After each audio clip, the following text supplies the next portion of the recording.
Hey y'all, do y'all believe in the afterlife? Do you believe in other spirits and ghosts while you're here? Do you believe in other dimensions and strange phenomenon while you're here? Um, I was looking at a TikTok this morning about a guy who had an experience in a hotel room and from a lady from another dimension, and it's over on my Facebook page if some of y'all want to read it. But it got me to thinking. This life goes by really fast. You know, even the Jesus referred to it as like a vapor of smoke. We're only here for just, even if you live to be 90 years, you're only here for a short minute, and then we're gone. And do we bring things with us from our other worlds, from our other lives? Were there other lives? Is there something beyond this? And I know a lot of you people might listen to this and you're very biblical, and you believe, heaven and hell and, and all that, and which is fine, but have you had life experiences? I mean, actual life experiences. If you just close up the Bible, the books of the Bible, the religious books, have you had life experiences that made you scratch your head and kind of ponder and think there's more to this than we can figure out, And are you a spiritual person? Do you even are you even intrigued by any of that? Where did your mama go? Where did your friend go that died? What happened to them? Where are they at now? And so I don't know what there is. I don't know if there. I don't know what there is, but there's something that some people seem to be able to tap into, and others don't. That expands whatever this is we're experiencing. Even here in this earthly form, there's seems to be other dimensions that sometimes we can step into and step out of. And I remember when my Aunt Mary died, my Granny Bratcher, which was the most sane, stable person in our whole family, just the dirt of the earth. Um, and when my Aunt Mary died, which was her firstborn daughter, and she loved Mary, and Mary died when she was only 49 years old, and it did a number on Granny. And Granny lived on Gaskell Street then. The steps are still there, but the house is gone now. It's just a piece of dirt there, a little small lot. But Granny lived there. I got a picture of all of them on the steps of that house. And it was only a 3-room house. It was a duplex, but it was a shotgun house on that side, on both sides actually. Well, when Mary died, people started telling me, said, "Eddie, you need to talk to Granny. She's slipping. She's slipping." And they told me, they said she swears up and down every afternoon, just as the sun starts to set, that Mary comes and sits on the foot of her bed and talks to her. And, and initially we think in cases like that, like, people's minds start grief and pain and hurt can really play a number on your heart, and your mind start causing your mind to slip. And so I went and talked to her. Well, I got to go by and see my granny all the time anyhow, and I said, "Granny, are you doing okay?" And we were so honest with each other. I said, "Granny, they say your mind's slipping. That you say you've been talking to Mary." And I just remember her telling me in a way that made me think she's not lying. This is not something in her head.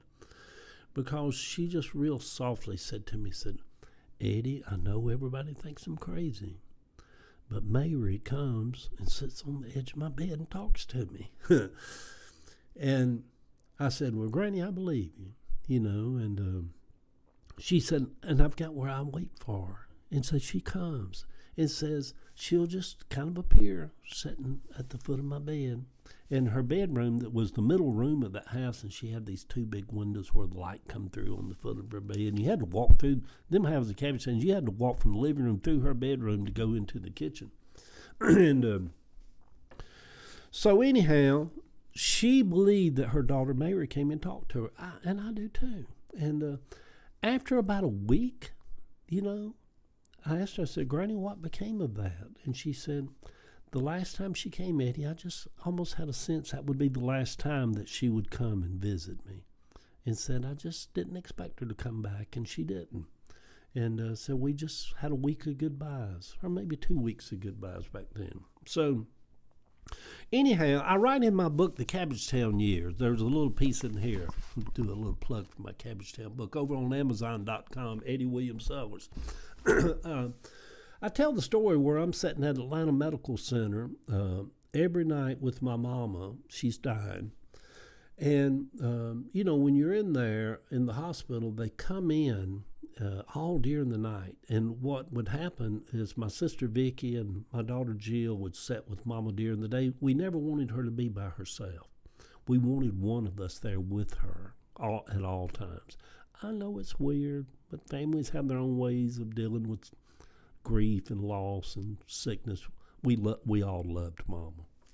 And we just didn't want her to be by herself, even though she at that point had reached the place where she didn't know if anybody was there or not. We still wouldn't leave her by herself. And so anyhow, I worked then. So they had a let-out chair right beside her bed, where at one time there used to be 2 hospital beds in that room. And they had taken the other bed out. Mama was in her bed, and outside her windows was downtown Atlanta lit up at night. It was $1 million view in that old rundown hospital, Georgia Baptist, although it's closed now. But it had a beautiful view. I'd lay there and look out the window and just see it downtown Atlanta lit up.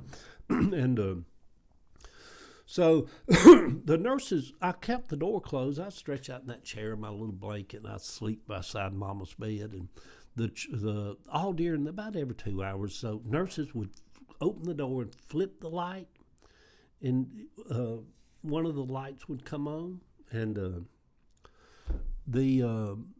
they'd come in and check her blood pressure, whatever they do. Just it seemed like they just like to aggravate you and wake you up during the night. Of course, Mama couldn't be woke up, but they check on her. So, and I write in the book that one night, I'm laying in that chair. It's around 3 o'clock in the morning. And the chair I'm laying in still has the light on the wall where the hospital bed used to be, where my chair was at. And and there was a light over Mama's bed, too. And that light comes on, just comes on. Well, you sleep real light right there. And I just wake up, and I'm like, I think the door has opened, that the nurse flipped the light on, coming in to check on Mama.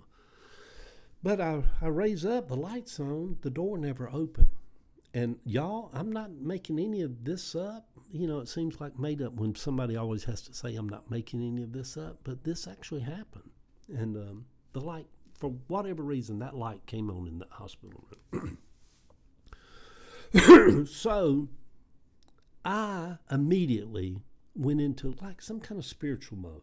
Being an old tent preacher, evangelist, casting out demons, laying hands on the sick, believing miracles can happen with the touch of a hand, with the calling upon the name of the Lord.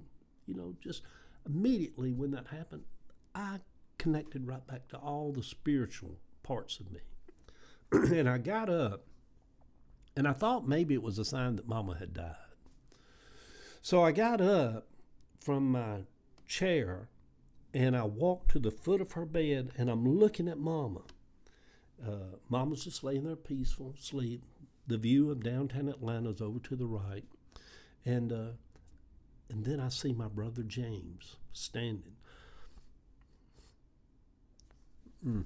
I see my brother James standing on her right side, my right side, and my brother Joe standing on her left side. They're both just looking like they're just peaceful and just looking at Mama.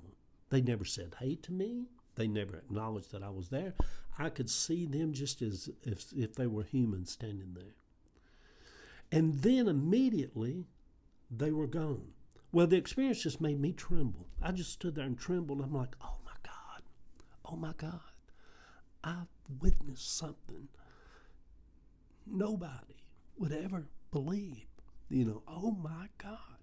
And so here's what I say, my time's running, my 10 minutes up.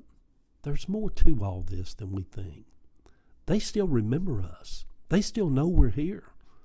There's something to all of it.